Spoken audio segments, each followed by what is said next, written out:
Welcome back to the JumpifyLabs podcast, the show for founders who want growth without the guesswork. Here we talk about data, AI, and the systems that drive predictable growth. And today we're joined by someone who's made a career out of uncovering money that business owners don't even know they were sitting on. Hmm. Phil Gilkes, known as the Business Renovator, helps SMBs find 100K or more in hidden profit without spending an extra dollar on marketing.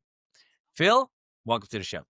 Wow, what a great introduction. It's like you've known me a lifetime. Appreciate the opportunity to hang out with you for a few minutes today. Pleasure's all mine, Phil. Thanks so much. So let's kick things off. Take us back to the time where you first realized that you were wired, or maybe not wired, or just realized that entrepreneurship was for you. I think I was in grade 4 and grew up in a family where their operation for life was if you want money, you got to work for it. So I'd ask for some money. I don't remember what it was for, but I wanted whatever it was bad enough that I found a way. So I came back to him a little bit and said, can I borrow the lawnmower? And I borrowed the lawnmower, went knocking on doors, and it's been that way for decades. Not that I'm cutting grass, but it's that entrepreneurial mindset and spirit. Yeah, gotcha. So what led from those early entrepreneurial experiments into becoming the business renovator?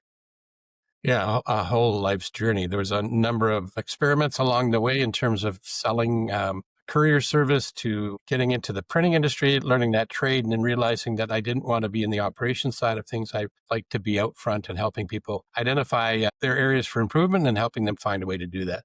So if I look at that tapestry, it involved, I was going to say planes, trains, and automobiles, but that's not true. It was only automobiles, houses, technology, personal development in a variety of different ways, from Dale Carnegie to the Pacific Institute, selling new homes, helping people live into their dream. And all of those things accumulated to create the Business Renovator. And I'd like to say I was a genius behind the beautiful name, but it wasn't. It was a peer of mine who said he liked to help businesses transform. And he thought, maybe I'll call my website the Business Renovator. I liked it so much, I wrote it down and I checked with him. And then I thought it was such a good idea. I thought I would buy the URL and hold on to it. And then if he wanted it, I would have relinquished it. But he didn't want it. He went with another one. And that's kind of where it morphed into what it is today, the Business Renovator. I also have a podcast where we do something similar, and it's all about helping people get out of their own way and live into their potential, whatever that looks like. As you were doing the intro, yes, we can help people find $100,000 in potential in their business without spending another nickel on advertising and marketing. And when I share that with my buddies in the marketing space, they don't like me for that because then they're not going to get their service. That's not true. We still need to do that. Radio still works. Radio spots are good. It's what's the message you're saying? How's it integrating or interrupting the people you're talking to, right? All of the stuff we have available is good. It's how we use it and leverage and repeat it. Exactly. And when you look at SMBs today, so if they are sitting on $1,000 in hidden profit, what are some of the patterns you're seeing that business owners are consistently overlooking? Yeah, that's a really good question. Well, one is how do they differentiate themselves? That's a big one. I mean, what's their market dominating position? Here's one story. George works for Harry. George gets upset at Harry. He leaves Harry and goes to open up his own business. Could be HVAC or plumbing or whatever it is. And they take where they came from, a website, copy it, change the colors, and have the same message. Now they're competing with each other. What's the differentiating factor that's going to make you and I want to lean into George or Harry? Well, there's nothing different there. So they've actually, in a lot of cases, entrepreneurs end up going and enrolling in a race, and they're heading to the finish line. And it's a finish line you don't ever want to cross over. Do you know what the finish line I'm talking about is? No, please tell. It's really who's the first one to be out of business. Because if the only thing is that differentiates them is the price, anybody can beat your price on any given day. Yeah, when you're selling commodities, it's a race to the bottom of the barrel. Right. So the reason we can help them find profit in their business, like we're talking about, is we help them leverage the theory of compounding and small incremental improvements on a consistent basis. There's things that they're missing out. Market dominated position. If they had a story like that was the foundational to everything they do and who they are, then nobody can be the same as Coach Phil. Nobody can be the same as you. Your podcast is different than anybody else's. What makes yours better? more interesting? What pulls people in? How do you get your audience? Because you have something that's different and relevant to the people you want to talk to. Yeah. So do you say the MDP, DMP? What was it? Market dominating position or Hmm. US. That's another way of looking at it. Okay. Yeah, I'm more familiar with that phrase or that acronym. So it's the individuals, right? The individuals, two people can say the same thing, but they have completely different backgrounds and how they say it, and the minds think different. So you yourself can be considered your USP or your market dominating position. But so you have helped businesses find 100K or more without spending on marketing. What makes the Profit Accelerator uniquely effective at doing that? Because we actually educate them on what are the areas that they're missing out on, what are the small things they can do on a consistent basis, how can they tweak their market dominating position, their USP, how can they cut costs, increase pricing. Those are just a few of the strategies that we educate and demonstrate to them. And it is based on data and formulas. It's not made up stuff. It's math. And numbers, as it's been spoken about on previous episodes, numbers are the closest thing to the handwriting of God.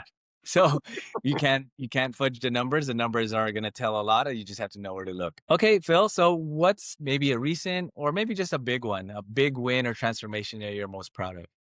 One was I was in Cancun at a conference, and we weren't talking to each other, but with a client of mine, and we'd been working together for a little bit of time, about 10 months, I believe it was, and it was a tropical rainstorm in Cancun. I mean, it was pouring down. Even the umbrellas were wanting an umbrella to deflect the water from themselves. Right, it was a lot of rain, and I got a message from Michigan. And he asked me how I was doing. I says, great. It's raining like cats and dogs. He says, here too. I said, in Michigan in October? He says, well, no, not rain, but clients. He was struggling at the beginning of his career when we started working together. Brilliant man, smart engineering kind of dude, and really passionate about helping the construction side of business succeed. And he was struggling. Not because he didn't know stuff. He did know stuff, but he couldn't get out of his head. So we found ways, which was not about the $100,000 potential in your business, but it was a way to get out of your own head. The story we tell ourselves has an impact on how you'll implement the strategies to get $100,000 or more. So if you control what's going on in between the 2 years here, then you can start applying and implementing the strategies. So that's what we did. And the number is crazy. If he wasn't an engineer, I did say BS, but he did the math and I went, oh my gosh, that's true. He had a 7,500% in revenue in 10 months, not profit, but his margins are really good. So the profit would have been really good too. And he's gone off to be a 7-figure business coach. So that's one of my big stories. But one of my favorite ones is somebody where we helped an accountant, single mom, 3 kids, and didn't like the winters in Canada and thought it was a goal, but a wishy goal, wasn't sure she could do that.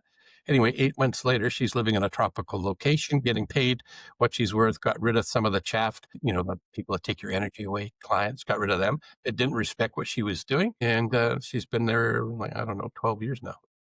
Hmm. Wow, yeah, that's really cool. That's quite a transformation story for someone who's working mostly as a solopreneur. It sounds like to being able to do it and build a life for herself and her kids. Very cool. Okay, so we also had a conversation about value-based selling. You mentioned a propane company where the deeper value was not on price, but on peace of mind in that harsh weather. When it comes to value-based selling, share a little bit of your thoughts on that. Well, to me, value-based selling is we're really looking out in the best interests of our prospects and clients or customers or patients, whatever the label is for the people you work with. Professional sellers don't tell. Brian Tracy describes us as doctors of selling. So proper diagnostic processes to understand what's going on in the life of the people we want to serve. And if there's an option or two or three, we present the option 2 or 3 and let the people decide what makes sense for them. That's value-based selling to me. It's really getting to the core of why would they benefit in what we have to offer and have them tell us that. And then give them a couple of ways that they can get into that offer or engage with you. That's kind of really what it's all about to me. Hmm. And that shift right there, when you're not just selling a widget for X amount of dollars, you're actually solving a much bigger problem in their life or in a specific situation. Talk to us about a time where a small, maybe a 1% tweak created an oversized result. Yeah, that would be, well, paying attention to your KRAs so that when you know what you're doing, like how many people do you need to talk to earn the right to be the solution provider? And when you know what that is, then you can actually start to identify where the critical constraints are that are holding you from living into your potential. If you're not good at prospecting, then you're probably not going to be good at converting because you got nobody to work with to be able to go to a conversion conversation. There's a Brian Tracy upside down triangle is what I call it, but it's a relationship sales model. It is divided into 4 sections, and it's 40, 30, 20, 10. And if you've done the 90%, the enrolling and closing is easy. So the first portion is 40% building rapport and trust. Trust is actually more important, is actual true currency to commerce, because without trust, nobody's going to take their wallet out or their credit card or their purse to buy whatever it is you're offering.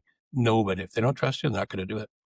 So the next thing is once you've developed the rapport and trust, and it doesn't happen overnight, and there's no definite time frame as to how long it should take to build trust. It's depending on the size of the opportunity. It could take a couple of years, could take a couple of days. That's not the important part. It's understanding this process. So the next part, 30%, is that understanding what are the pain points that they have? What are the problems they have they don't want? What are the solutions they're looking for that they can't seem to find or can't find a trusted solution for that? So when you've got that, you're 70% into building rapport and understanding what's important to them. What are they aspiring to do with what you're offering? What are the constraints that they're having and how can you help them get out of that?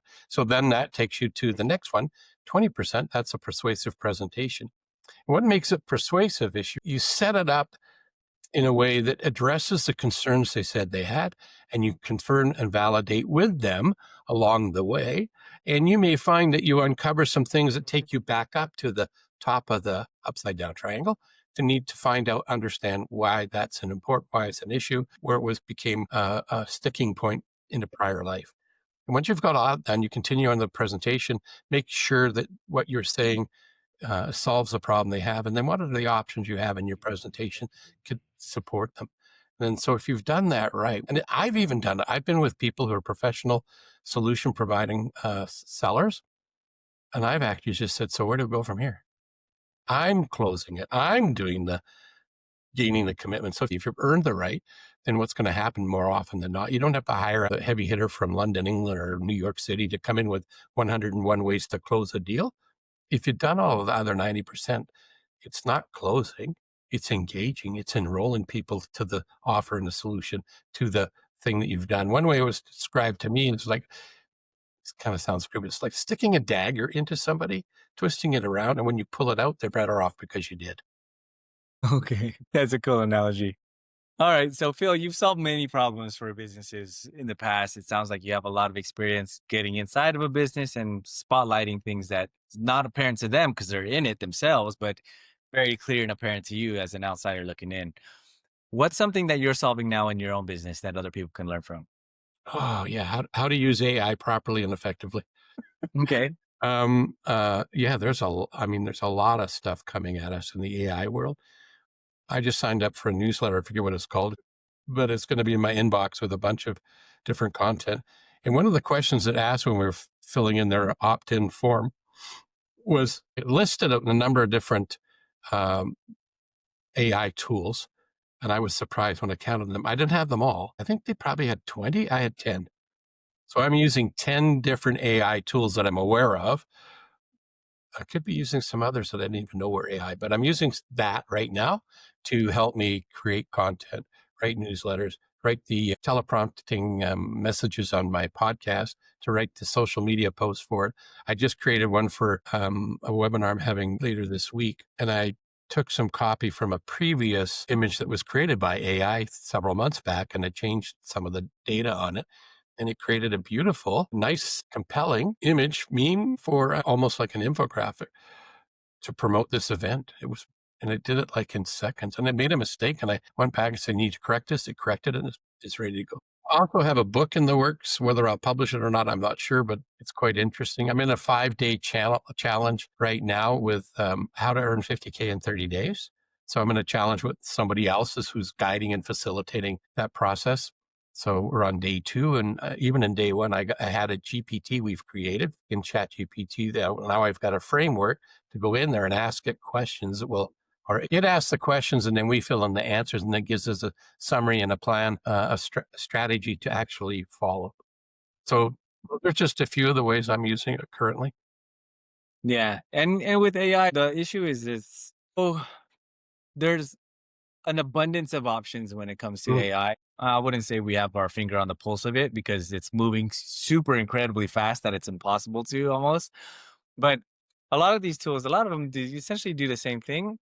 Best way to do it is you look at what is the ultimate outcome you want and what parts of that process done manually can be replaced by AI. Some tools will market that it'll do the whole entire process, but it's a little bit easier to start compartmentalizing it little by little. That way you don't necessarily lose the human connection, which is super important. It's going to be more important, but it's more about how can AI help the human being do more work, more volume, a lot more easier and faster. Okay, cool. So what would you say to somebody who's running a small or medium-sized business who has resistance to AI? What would you say to them? To open up and check it out, and don't be afraid of it. Be open to it and see what the possibilities are. Be skeptical, not cynical. Everything it does is not right. If you just take it verbatim, it's not it's not 100% accurate in everything it does. It'll actually hallucinate, make stuff up. So as you get more familiar with it, you can give it things to make sure it doesn't do that. Matter of fact, one of the things I do in that is between 1 and 10, how human is this? And it sometimes comes back 7.5, 9.5. And if it's less than 9, and it'll ask me, do you want me to up it to a higher level of humanness? And I go, yes. And it will come back. And then I'll check it out and make sure. And there's some things it does automatically if you're not careful, puts in way too many emojis.